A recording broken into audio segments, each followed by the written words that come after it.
Subscribe करें और bell दबाएं ताकि कोई खबर रह न जाए।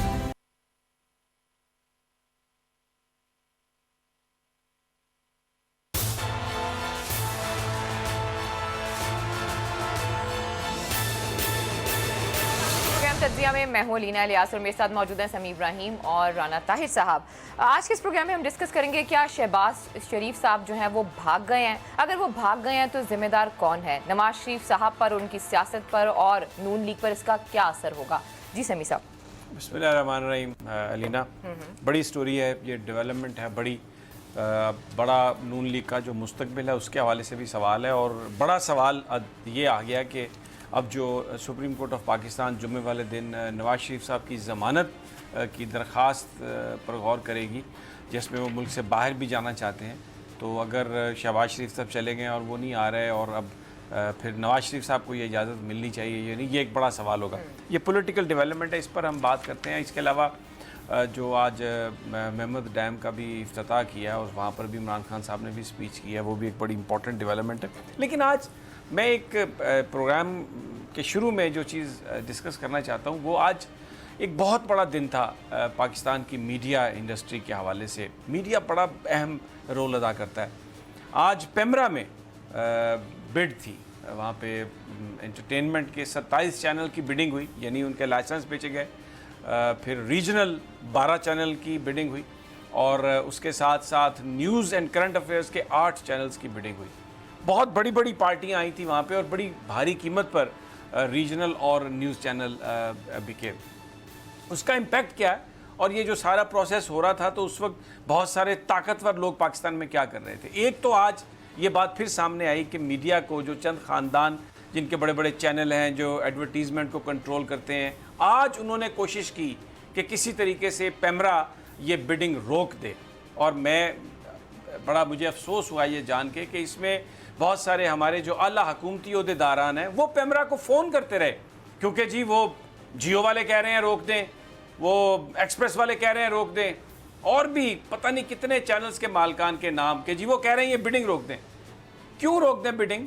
नए चैनल्स को क्यों ना खुलने दें? इसलिए कि उनकी मोनोपोली रहे, इसलिए कि वो जिस तरीके से बयानियाँ बनाते हैं पाकिस्तान का, जिस तरीके से मामलात को वो अपने अंदाज में ले जाने की कोशिश करते हैं आगे, वो उसको ले जाते हैं। लेकिन आज पहली दफ़ा मैं कहता हूँ credit goes to Mr Mohammad Salim, chairman PEMRA, और उनकी सारी जो टीम है वहाँ पर, जो डीजी लाइसेंसिंग बैठे हुए थे, और भी स्टेज पर आपको नज़र आएगा पूरी पेमरा की अथॉरिटी बैठी हुई थी और उन्होंने बड़ी हिम्मत से इन सारे प्रेशर्स का मुकाबला किया। और जो वो काम कर रहे थे वो इमरान खान साहब वज़ीर-ए-आज़म पाकिस्तान के मिशन के मुताबिक था। आपको पता है ये जो नीलामी हुई है चैनल्स की, इससे 3-3.5 अरब रुपए की आमदन सरकार को हुई अलीना। और इसके साथ साथ जब ये चैनल निकलेंगे कम से कम 10,000 अफराद होंगे जिनको एम्प्लॉयमेंट मिलेगी लगभग इन तमाम चैनल्स में। और उससे पहले जब आप बिल्डिंग बनाते हैं, जब आप इक्विपमेंट लेके आते हैं, आप दूसरी चीज़ें लेके आते हैं, तो वो कारोबार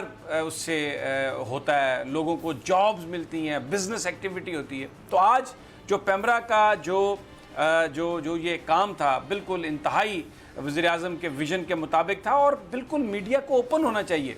ये टोटल 70 लाइसेंस है, कल भी कुछ की बिडिंग है।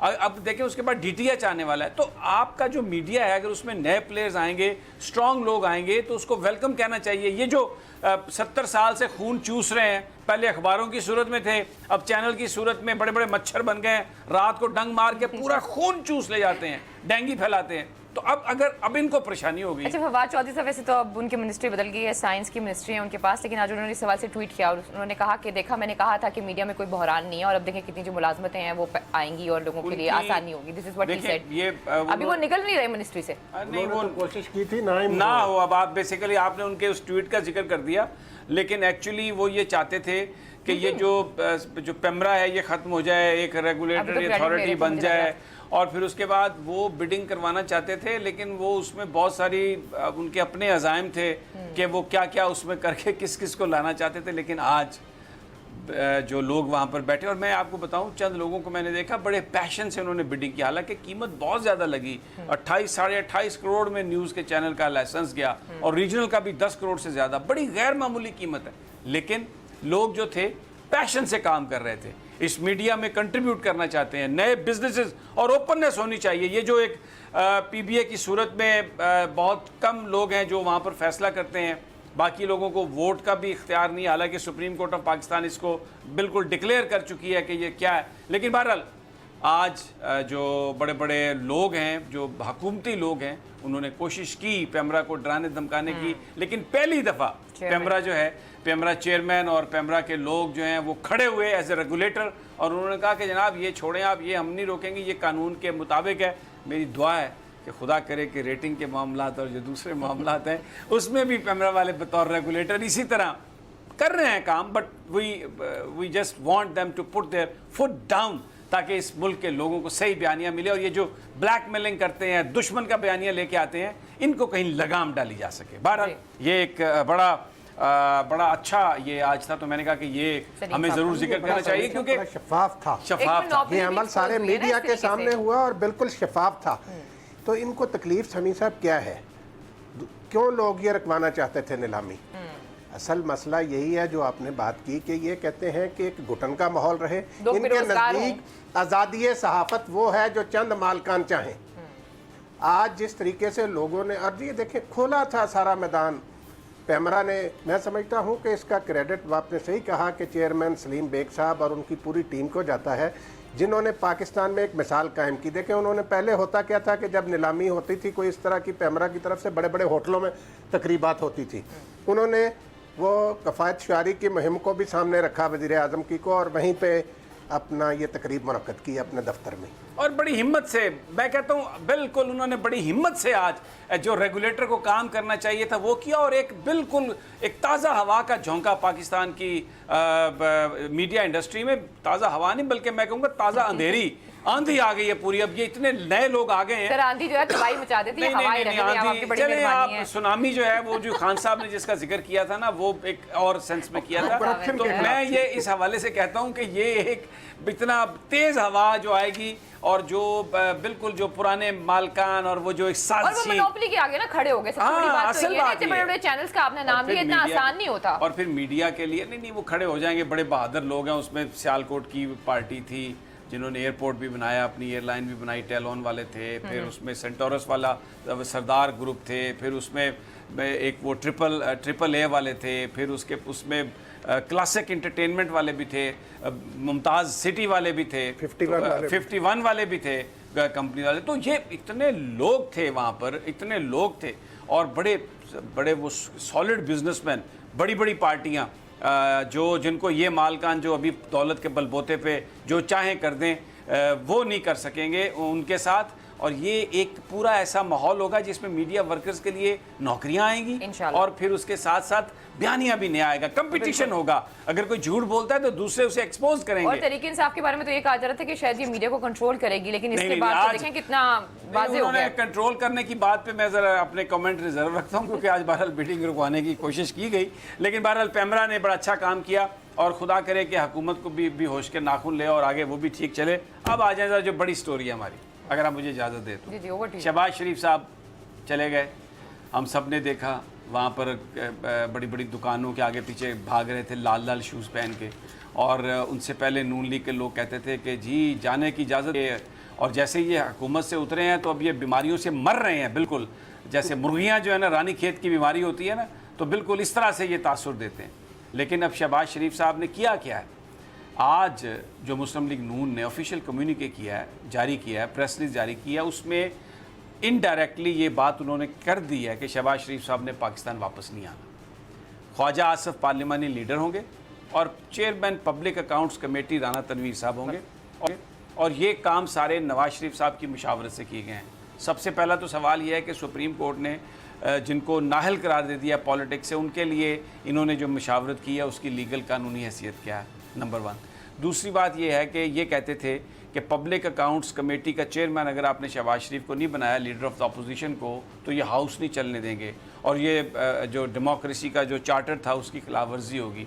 तब भी लोग ये कहते थे कि ये सिर्फ इसलिए लीडर ऑफ द अपोजिशन बनना चाहते हैं और सिर्फ इसलिए ये पब्लिक अकाउंट्स कमेटी का चेयरमैन बनना चाहते हैं क्योंकि नैब ने इनको पकड़ लिया, जेल में हवालात में इनसे तफ्तीश हो रही थी, तो उसको डॉज देने के लिए, मिनिस्टर्स इनक्लेव में रहने के लिए, प्रोटोकॉल में रहने के लिए इन्होंने यह काम किया। और फिर हमने देखा कि जब उनकी ज़मानत नहीं हुई तो वो रात को ही इधर आ जाते थे, इजलास बुला लेते थे, लेकिन जब ज़मानत हो गई तो जो असम्बली का इजलास हो रहा है उसमें भी उन्होंने शिरकत करना गवारा नहीं किया और बड़ा चक्कर दे के चुल दे के। अब बात फिर वही है, लाहौर हाई कोर्ट ने उनको रिलीफ दिया। आपने एक सवाल किया था कि किसने उनको जाने दिया, अब ये तो जिन्होंने उनको जाने दिया उनसे कोई पूछे, सवाल आइन और कानून अगर इस बात की इजाज़त देता है कि अब बताइए आप कि ये चले गए बाहर, तो अब क्या है, पाकिस्तान की जो लुटी हुई दौलत है वो बाहर चली गई, वो बंदा बाहर चला गया, कौन उसका रिस्पॉन्सिबल है? ये एक बड़ा अहम सवाल है, ये लोगों के जहनों में सवाल है, क्योंकि कौम लूटी हुई दौलत वापस चाहती है। ये जो आज गुर्बत है, ये जो आज IMF की तरफ जा रहे हैं, ये जो आज महंगाई में इजाफा हो रहा है, डॉलर जो है कहाँ तक पहुँच गया, ये सब उसका, ये जो पाकिस्तान की दौलत लूटी है, ये सब देखे ना।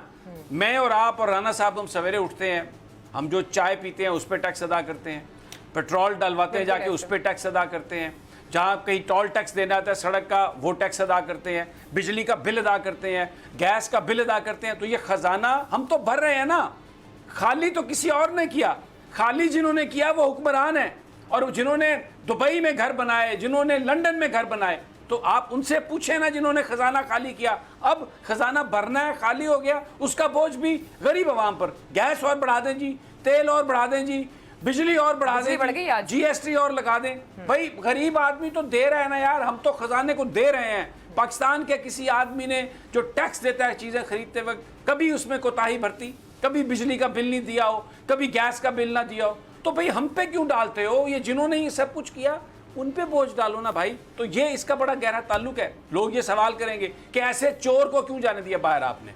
और अब जैसे मैंने पहले कहा, अब सुप्रीम कोर्ट ऑफ पाकिस्तान देखते हैं क्या करती है। नवाज शरीफ साहब की दरख्वास्त जा रही है वहाँ पे, कहते हैं कि जी मैं बड़ा बीमार हूँ, मुझे बाहर जाने की इजाज़त दी जाए, मेरी ज़मानत को कंफर्म किया जाए। अब पिछली दफ़ा तो कहा था सुप्रीम कोर्ट ने कि इनको बाहर जाने की इजाज़त नहीं है। अब देखते हैं कि सुप्रीम कोर्ट ऑफ पाकिस्तान इस पर क्या रवैया अख्तियार करती है। लोग इसको बड़ा माइन्यूटली वॉच करेंगे और देखेंगे कि ये जो कानून है ये किसके लिए है। क्या बड़े आदमी जो हैं वो हमेशा से बच जाएंगे कानून से? अच्छा, एक तो इसका ये सवाल आता है इनके। अच्छा देखें इन्होंने किया क्या। शहबाज शरीफ साहब के जहन में था कि इन्होंने चले जाना है। इन्होंने पब्लिक अकाउंट्स कमेटी के चेयरमैन की हैसियत से जो इनका ऑफिस था वो इन्होंने बिलावल भुट्टो को दे दिया। बिलावल भुट्टो ने अपने पैसों से उसको रेनोवेट करवाया, इसलिए कि उन्हें पता था कि ये अभी जा रहे हैं शहबाज शरीफ साहब तो ये वापस नहीं आएंगे। अब आप देखें ये तैयारियां कितनी पक्की थी। और फिर देखें जब सुप्रीम कोर्ट में आज इनकी ज़मानत की वो पेशी भी थी, तो जैसे ये आज वो तारीख थी तो पिछले 2-3 दिनों से लंदन से ये खबरें आना शुरू हो गई कि जनाब वो तो अपना टेस्ट करा रहे हैं, उनकी तबीयत में कुछ नासाजी है, कुछ खराबी है। ये देखिए वो सारा टोपी ड्रामा बीमारी वाला सारे का सारा। लेकिन ये भाग गए हैं या NRO है? पूरे उनके भाई यहाँ पर हैं, सब यहाँ पर हैं, ऐसे कैसे हो सकता है? ये तो मुशर्रफ केस हो गया ना, दोबारा से उनको लाना मुश्किल हो रहा है। मैं आपको बताऊं, ये बहुत अच्छा होता कि अगर हुकूमत इनको NRO दे देती पैसे लेके, लेकिन इनको जो रिलीफ मिल रही है ना, जो मेरी इत्तला, ये लोग बहुत कह रहे हैं कि जी वो पैसे देंगे, पैसे दे रहे हैं, झूठ है ये एक्चुअली जो लोग, मैं आपको बता देता हूँ ये क्यों कह रहे हैं। जो आदमी ये कहता है ना जी मुझे इत्तला मिली है, NRO पे काम हो रहा है और पैसे देने हैं, वो समझें कि ताकतवर लोगों के बिहाफ पर झूठ बोल के पाकिस्तानी कौम को गुमराह कर रहा है। ये पाकिस्तानी कौम का अलमिया है। मैं आपसे बताऊं, मैं सच बोलूँगा, मुझे झूठ बोलने की कोई ज़रूरत नहीं, मैंने जान अल्लाह को देनी है। कोई किसी किस्म का NRO नहीं है, ये डरे हुए लोग रियायत दे रहे हैं जो ये कहते हैं सिस्टम को चलाना है, उसको ये कर दो, उसको ये कर दो। ये सब एक बेवकूफ़ाना बात है। चाहिए ये था वज़ीर आज़म को, बिल्कुल मैं कहता हूँ NRO देते आप इनको, इनसे सीधे पैसे वसूल करते, इनसे कहते कि जनाब इतने पैसे हैं, आप ये पैसे दें, हम आपको छोड़ते हैं। ठीक को 5 बिलियन एक से लेते, 5 बिलियन दूसरे से लेते, ये जो 8 बिलियन के लिए आपको IMF के पास जाना पड़ रहा है, ये ना जाना पड़ता। अब ये है कि रियायत भी ले लिया उन्होंने, कहीं बीमारी के नाम पर, कहीं उन्होंने किसी और चीज़ के नाम पर, हमदर्दी के नाम पर, बड़े सूबे के नाम पर, छोटे अब ये जी पंजाब चलाना है जी। ओ भाई अच्छा एक और बात है, ये जो बड़े बड़े जो है ना अफलातून, सियासी अफलातून, वो जी देखें ना, मुल्क चलाना है, पीपल्स पार्टी को और नून लीग को आप अलहदा करके कैसे चलाएंगे? भाई पीपल्स पार्टी और नून लीग तो अलहदा नहीं हो रही ना। आप किसी करप्ट आदमी को पकड़ रहे हैं, ये जो करप्शन नून लीग के वर्कर्स ने तो नहीं की, ये करप्शन पीपल्स पार्टी के गरीब हारियों ने तो नहीं की, ये जिन लोगों ने करप्शन किया आप उनको पकड़ रहे हैं, तो इसमें चलाने वाली क्या बात? उन्हीं के साथी, उन्हीं के बेनिफिशरीज, उन्हीं के भरे हुए लोग आके ये सलाहें देते हैं चलाना है जी, कोई एनआरओ कर लें, भाईजान कुछ ये कर लें, और एनआरओ भी नहीं किया, ये वैसे ही छोड़ रहे हैं, ये अच्छा जा सर, रहे आप हैं। एनआरओ की बात कर रहे हैं ना, अभी फवाद चौधरी साहब की एक और ट्वीट आई है जिसमें उन्होंने कहा है कि इसका जिम्मेदार कौन है, और मैं तो पहले ही कहता था कि कुछ लोग ऐसे हैं जिनका रवैया बहुत नरम है जिसकी वजह से सब कुछ हो रहा है। किसकी ट्वीट आई है? फवाद चौधरी साहब की। फवाद चौधरी साहब उन्होंने कहा कुछ लोगों का रवैया नरम है, नहीं कुछ लोगों का रवैया नरम है, इस वजह से सब कुछ हुआ है। वो अपनी पार्टी की तरफ इशारा कर रहे हैं, कहीं और इशारा कर रहे हैं? शहबाज शरीफ, यानी वो मेरी सवाल है ना, हाँ जी, उन्होंने लिखा सवाल, लेकिन वो अपने बारे में जो उनके मिनिस्टर है बॉस, सर, वो उनकी बात की कोई पीटीआई के मिनिस्टर तो है ना। नहीं वो है, लेकिन उनके अपने बारे में बड़े सवालात हैं जो उनके पहले वो जवाब दें, तो फिर बहरहाल चलिए, मौला अली का कॉल है। बात ये है अलीना, सीधी सी देखें, ये जो शरीफ खानदान है ना जी, ये जेल की सौबतें बर्दाश्त नहीं कर सकते, हालांकि वहाँ भी बीबीआईपी सलूक में होता है इनके साथ।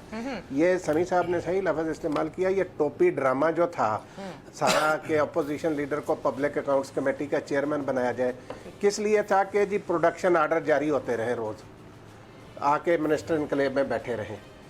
शहबाज शरीफ साहब बाहर गए हैं, उस वक्त लोगों ने कहा जी देखें वो गए हैं, आ जाएंगे जी, ये होगा वो होगा।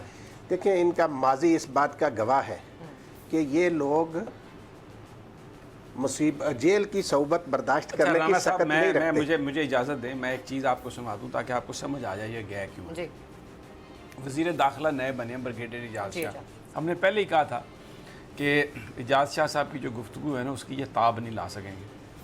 अभी जो पार्लियामेंट में गुफ्तगू हुई थी ना इजाज़ शाह साहब की, ज़रा सुनवा दें ज़रा।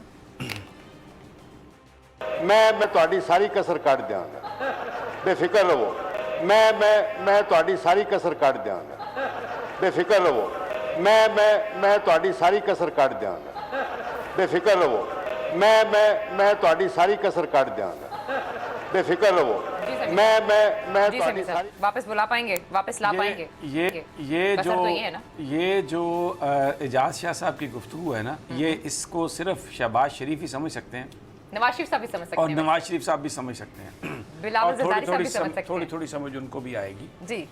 एक्सक्यूज मी, ये जो उन्होंने कहा ना कि मैं कसर कट देंगा, ਤੁਹਾਡੀ पूरी ਤੁਹਾਡੀ कसर कट देंगा, समझ आ गई थी कि वो क्या कह रहे हैं। ठीक, एक तो ये वाक़या हुआ, दूसरा तस्वीर चला दें जी दोबारा ज़रा हुसैन असगर साहब की। हुसैन असगर डिप्टी चेयरमैन नैब, इन्वेस्टिगेशन के बादशाह, इंतहाई ऑनेस्ट, एंड वेरी हम्बल। वो जब नैब में आए हैं तो उसके बाद चेयरमैन नैब के पास जिस चीज़ की कमी थी ना वो पूरी हो गई, क्योंकि हुसैन असगर साहब जो है वो जो कुछ करेंगे उसके बाद अच्छा जी, अब मैं नैब के, अब देखें एक हुसैन असगर साहब आए, एक वो आ गए, आपको मैंने इजाज़ शाह साहब का शॉर्ट सुनवा दिया। अब जो नैब के चेयरमैन ने आज गुफ्तगू की है ना, अब लेवल ऑफ कॉन्फिडेंस देखें, और ये देखें ये सुन्नियाँ सब क्यों भाग रही हैं, देखें ज़रा सुने। अब भी वक्त है कि आप बाइज़्ज़त तरीके से लोगों का लूटा हुआ माल वापस कर दें। आप ये यकीन करें कि इनमें से आप कुछ अपने साथ नहीं ले जा सकते। जब आप जाएंगे तो आपके पास सिर्फ चंद गज़ कफन का कपड़ा होगा, और अगर आपका ये ख्याल है कि जो कुछ आप कर रहे हैं वो किसी को पता नहीं चलेगा, तो आप शायद या बहुत बड़ी खुशफहमी का या फिर गलत फहमी का शिकार है। इस पर हम समी साहब का और राना साहब का तज्जिया लेंगे, लेकिन प्रोग्राम में वक्त एक छोटी सी ब्रेक का आपको थोड़ा इंतजार करना पड़ेगा, तब तक स्टे विद अस।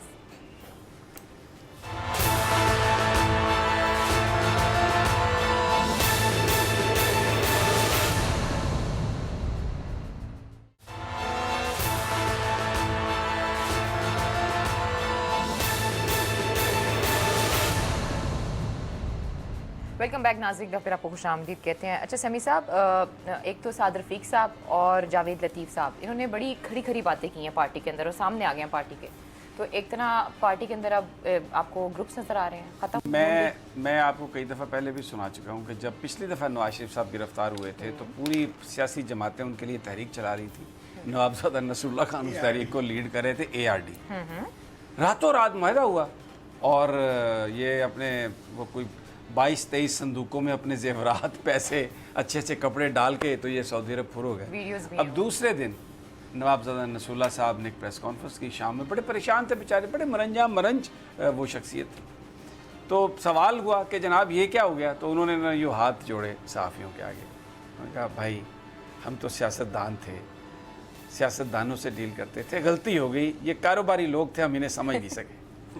अब जरदारी साहब के साथ यही हैंड हो रहा है, ये और मुस्लिम लीग नून के अंदर भी यही हैंड हो रहा है। अब ये जो ख्वाजा आज देखें एक बड़ा स्प्लिट हो रहा है मुस्लिम लीग नून में जी।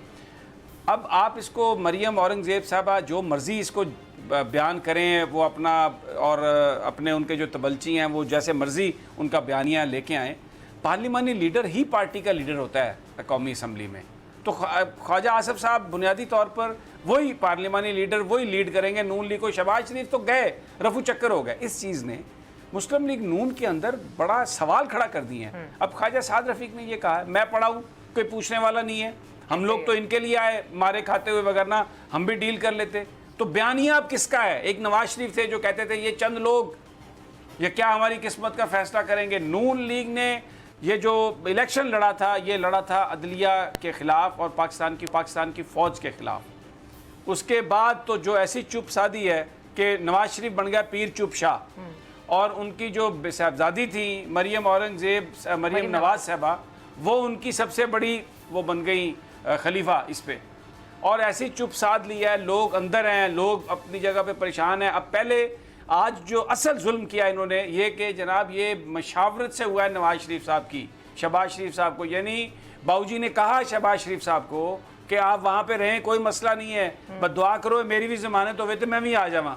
तो फिर ये जो लोग पीछे मारे खाते रहे, मियां जावेद लतीफ़ ने सही कहा। जो खबरें आ रही हैं वो ये आ रही हैं जावेद लतीफ़ साहब के हवाले से और साद रफ़ीक साहब के हवाले से। उन्होंने कहा जो नवाज शरीफ साहब का बयानिया है वो हमारा बयानिया है, और पार्टी के अंदर कुछ लोग जो हैं वो स्टैब्लिशमेंट है, उन्होंने ये बात की है। यानी कि इससे तो ये पता चल रहा है कि नवाज शरीफ साहब अभी भी अपने बयानी के साथ खड़े हैं, और ये भी कह रहे हैं कि मरियम नवाज साहब, ये खबरें आ रही हैं। खबरें आप खबरें कहाँ से आ रही हैं? बीबीसी से आई हैं खबरें। मुझे बताएं कब नवाज शरीफ साहब की आखिरी स्टेटमेंट आई है, जो आज से 6 महीने पहले वाला बयानिया? तो फिर बयानिया नहीं है ना कोई नवाज शरीफ का। तो जो ये स्टेटमेंट है बुनियादी तौर पे, ये स्टेटमेंट ये है कि ये जो सारे फैसले किए जा रहे हैं हमें तो आपने लड़वा दिया, अब उसके बाद आप ये जो बातें कर रहे हैं ये कौन लोग हैं? राना तनवीर साहब को जो आपने पब्लिक अकाउंट्स कमेटी का चेयरमैन बनाया, इस पे बड़ी तकलीफ है, पार्टी के अंदर ग्रुपिंग है कि ये क्या कैसे फैसले कर लिए आपने, क्यों क्या कर लिए ये फैसले, और बाहर क्यों जा रहे हैं आप, फिर हम सब चले जाएं। तो पार्टी देखें ना, पार्टी उसी की होती है जो यहाँ पे लड़ता है। जुल्फ़िकार अली भुट्टो ने फांसी दी इस धरती के लिए, मोहतरमा बेनज़ीर भुट्टो ने इस धरती में जान दी, पार्टी उनकी जिंदा थी। ये तो जरदारी साहब ने और बिलावल साहब ने जो अपना एक बयानिया इस तरह का बयान बनाया है जिसकी वजह से लोग उनसे बददिल हुए। अब नवाज शरीफ शहबाज शरीफ लोगों ने दोबारा इज्जत दी, वज़ीर आज़म वज़ीर आला बनाया, 10 साल शहबाज शरीफ वज़ीर आला रहे। थोड़ी सी अब बात आई है, ये मैंने एजाज शाह साहब आए हैं, उधर से हुसैन असगर साहब आए हैं, नैब चेयरमैन की आपने बात सुनी, इन्होंने कहा साड़ियाँ तो सारियाँ कसरा निकल जाएंगियाँ। अब मैं जो एक नवाज शरीफ साहब के बारे में जो बात थी ना, वो यानी वो कहते थे कि एक घोड़ा तो बड़ा चंगा है पर यार है जड़ा खोपे का पैड़ा है। मतलब ये है कि अगर हुकूमत है नवाज शरीफ साहब के पास तो फिर तो बिल्कुल ज़बरदस्त दौड़ते हैं, हुकूमत नहीं है तो बस फिर यहाँ पे नहीं रह सकते, ये फिर तो ये इनको बाहर ही जाना है। तो ये नून लीग के अंदर इसने एक स्प्लिट की है, और आप देखेंगे आने वाले दिनों में पंजाब में, क्योंकि अब बल्दियाती इदारे भी तहलील और एडमिनिस्ट्रेटर वहाँ पर तैनात, तो इसलिए अब इनके पास कोई चारा नहीं है। इन्होंने लोगों को ये देखें, ये इस सहारे इन्होंने पार्टी चलाई है कि एनआरओ हो रहा है, एनआरओ हो रहा है, एनआरओ हो रहा है, और कोई मसला नहीं, हम हुकूमत में आ रहे हैं। लेकिन अब चेयरमैन सेनेट, डिप्टी चेयरमैन नैब, डिप्टी चेयरमैन नैब, और उसके बाद वज़ीर दाखिला, अभी तो सिर्फ पंजाब में वो कसरें काट रहे हैं नदियाँ, थोड़े अरसे के बाद वो सिंध में भी कसरें निकालेंगे। तो ये जो बड़े बड़े जो बातें करते हैं ना, मैं देखता हूँ जरदारी साहब बड़े तंजिया अंदाज में, कभी किसी और अंदाज में बड़ी गुफ्तगू फरमाते हैं आके, ये भाई बचने वाले नहीं हैं आपको हिसाब बल्दियाती इदारों के बारे में उन्होंने ये कहा है कि बेसिकली ये तो नून लीग को खत्म करने की कोशिश की जा रही है, क्योंकि बल्दियाती जो नुमाइंदे हैं उनका टेन्योर अभी पड़ा रहना। सब आप खामोश है ना आज बड़ा, मैंने कहा देखें बात ये है लीना, पहली बात तो ये कि आज ये साबित हो गया कि मुस्लिम लीग नून की सारी क़यादत शहबाज शरीफ साहब खुसूसन एजाज शाह के एक जुमले की मार निकले। उन्होंने कहा कि मैं कसर निकाल दूंगा तो पूरी सारी, तो उस जुमले के बाद इन्होंने कैसे राह फरार इख्तियार की शहबाज शरीफ साहब ने, सारी पब्लिक अकाउंट्स कमेटी भी छोड़ दी, मुस्लिम लीग नून की पार्लिमानी लीडरशिप भी छोड़ दी, और वो लंदन में कभी बस स्टॉप पे बैठे होते हैं, कभी कुछ कर रहे होते हैं, वहाँ वो बिल्कुल ठीक ठाक रहते हैं और बहाना बीमारी का होता है। मुस्लिम लीग नून आज फिर 2000 वाली पोजीशन पे अलीना चली गई है। ठीक ठीक। और वो समी साहब जो बात कर रहे थे, इनके अंदर धड़ेबंदी अब खुलकर ये एजाज शाह के वजीर दाखिला बनने के जो बरकतें हैं ना, वो सामने आना शुरू हो जाएंगी। ये मुस्लिम लीग नून के अंदर से ये आवाज़ें बुलंद होंगी, पता नहीं कौन किसकी जुबान बोल रहा है। मुस्लिम लीग नून के अंदर से तहरीक इंसाफ जिंदाबाद के नारे बुलंद होंगे, मैं आपको बताऊं। और लोग दीवानावार परचम थामे हुए दौड़ दौड़ के आएंगे कि हमें वज़ीर आज़म से मिलना है, हमें वज़ीर आला उस्मान बुज़दार से मिलना है। और ये वो जो बड़े बड़े हमारे दोस्त एंकर जो कहते हैं ना कि अगर बुज़दार नहीं गया तो इमरान चला जाएगा, ये भी उस्मान बुज़दार का झंडा लेके फिर रहे होंगे, कहेंगे कि बड़ा कॉम्पिटेंट वज़ीर आला है। और कमाल कर दिए लोगों ने भाईजान, नाजायज़ ज़मीनों पे कब्ज़ा किया हुआ है। वो मुझे तो भूलती नहीं है, वो म्यू हॉस्पिटल के साथ जो ज़मीन है 50-60 करोड़ रुपए की ज़मीन है। और पता नहीं वो बहुत ही प्यारे प्यारे एंकर हैं, पता नहीं किस किस के प्यारे हैं, जान दुलारे हैं, हमको बात भी करते हैं तो हमारे ऊपर चढ़ाई हो जाती है, ओए यार ना लो। तो वो अब वो ये जो एजाज शाह की बरकतें हैं और जो उस्मान बुज़दार काम करेंगे ना, तो ये वो कहते हैं ना फिर सारी कौम पुकारेगी ये है हमारे, जमीन वापस ले लेंगे। हाँ तो सरकार की ज़मीन है, लें, इंक्वायरी होल्ड करें, लें। वो बेईमानी से ज़मीन ली हुई है, 50 करोड़ रुपए की ज़मीन है। ये राणा साहब को पता है सारा, मचले बन जाते हैं, बात ही नहीं करते। बात ये है, देखें वो साद रफीक ने जो दुहाई दी है पार्टी के इजलास में, वो क्या करते बेचारा, वो कहते हैं क्या, तो वो ये रहे थे सानू मरवा के आप ही भजी जा रहे हो। ठीक है। और अब ये आवाजें, हुआ क्या था 2000 में, क्या हुआ था, एक चिट पे जावेद हाशमी साहब को कायम मकाम सदर बना दिया था। देखें ये पार्टी के अंदर किसी पर इतबार भी नहीं करते। राजा जफरुल हक साहब को चेयरमैन बना गए, जावेद हाशमी को कायम मकाम सदर बना दिया कि जी ये दोनों लगे रहे आपस में। और अब आप देखें ये ख्वाजा आसफ साहब जो है ना, ये तो खुद नैब को मतलूब है, इनके खिलाफ अपने इंक्वायरी हो रही है। बिल्कुल बिल्कुल। अब ये क्या करेंगे, ये भी शहबाज शरीफ के नक्शे कदम पर चलेंगे। और आने वाले दिनों में अलीना, मैं आपको एक बात बताऊं, समी साहब ने जो बात की ना, ये जो ढंडोरा पीटा जा रहा है ना कि एनआरओ हो रहा है, एनआरओ हो रहा है, आज भी अगर आप इमरान खान की तकरीर सुने जो उन्होंने महमद डैम के इफ्तिताह के संगे बुनियाद रखने के मौका पर की है, उन्होंने वाजे कर दिया कि मैं इन लोगों के साथ किसी किस्म की डील नहीं करूंगा, ये चाहते ही ये हैं कि किसी तरह हमारी जान छोड़ दो। और इमरान खान ने कहा कि मैंने ये अहद किया हुआ है कि मैंने कौम का लूटा हुआ पैसा इनसे वापस लेना है। और यही बात चेयरमैन नैब ने आज की है कि भाई जान छुड़ानी है तो जो कौम का माल लूटा हुआ वो वापस कर दो। बिल्कुल। अभी आज देखें ना, अभी राणा साहब ने जिक्र किया, आज पाकिस्तान की जो तारीख़ है उसमें एक और बड़ा, ये वाकई और हवालों से भी बड़ा ज़बरदस्त दिन है। मोहम्मद डैम का आज इफ्तिताह हुआ और वहाँ पर हमने देखा साबिक चीफ जस्टिस साकिब निसार भी मौजूद थे, आर्मी चीफ भी वहाँ पे गया। ये वो डैम है जो बन जाने चाहिए थे, बहुत पहले बन जाने चाहिए थे, क्योंकि अगर ये नहीं आप बनाएंगे तो 2025 में पाकिस्तान एक ऐसा मुल्क होगा जिसमें वाटर एमरजेंसी होगी, हमारी फसलों के लिए पानी नहीं होगा, हमारे पीने के लिए पानी नहीं होगा।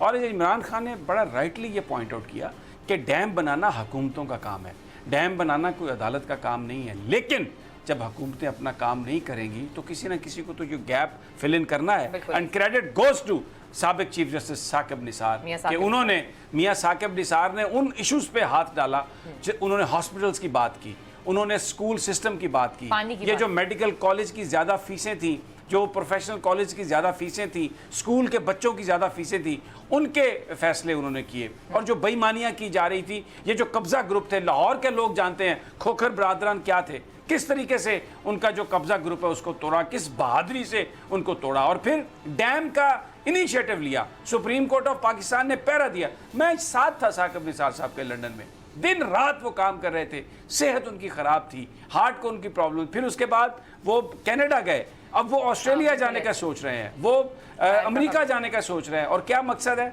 कहते थे पहले भी, वो कई दफ़ा मेरी उनसे बात हुई तो उन्होंने यही कहा कि यार बस आप ये दुआ करें कि अल्लाह ताला इसको इस मकसद को पूरा करें। कुछ उन्होंने क्रेडिट नहीं लेना, कुछ उन्होंने कोई ओहदा नहीं लेना। कंसर्न था कि जो पैसा आ रहा है अवाम का पैसा है, अवाम की इमानत है, हमारे बच्चों का मुस्तकबिल है, ये जो पैसा है जहाँ पर भी आए शफाफ तरीके से आए और लोगों को पता हो, अवाम को पता हो जो उनका पैसा जहाँ आ रहा है वो उसी जगह पर लेगा जिसकी बात की गई है। वो आज भी उनका ये कंसर्न। अब जो इमरान खान साहब ने बात की कि अब इलेक्टेड गवर्नमेंट है और अब ये गवर्नमेंट डैम बना रही है। बिल्कुल। मतलब उनका ये देखिए, बुनियादी तौर पर जब कोर्ट स्टेप इन करती है, जुडिशियल एक्टिविज्म जब होता है, तो उसकी वजह ये है कि आपकी जो एग्जेक्टिव है वो डिलीवर नहीं कर रही होती है। अगर बच्चे मर रहे हो, अगर पुलिस गोलियां मार रही हो, तो क्या chief justice of Pakistan notice नहीं लेंगे? सही किया चीफ जस्टिस साकिब निसार ने, वो जुडिशियल एक्टिविज्म उस वक्त की जरूरत था।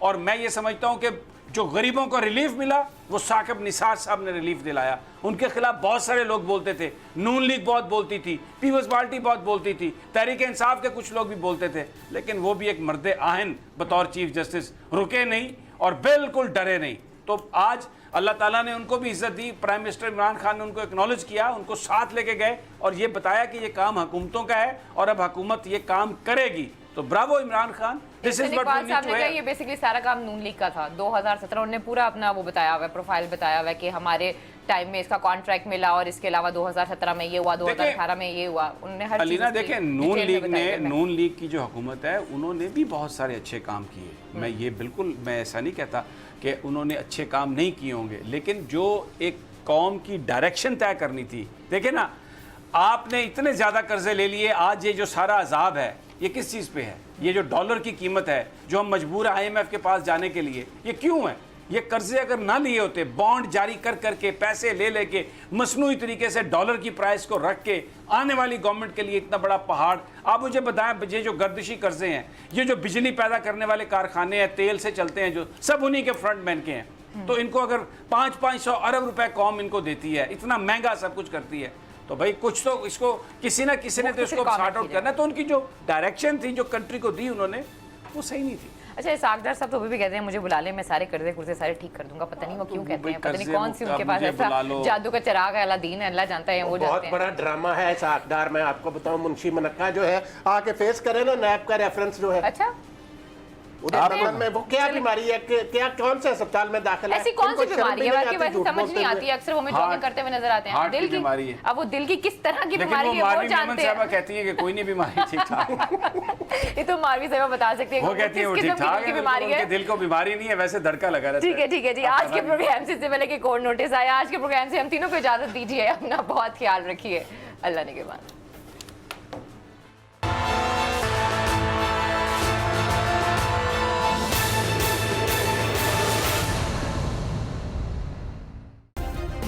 सब्सक्राइब करें और बेल दबाएं ताकि कोई खबर रह न जाए।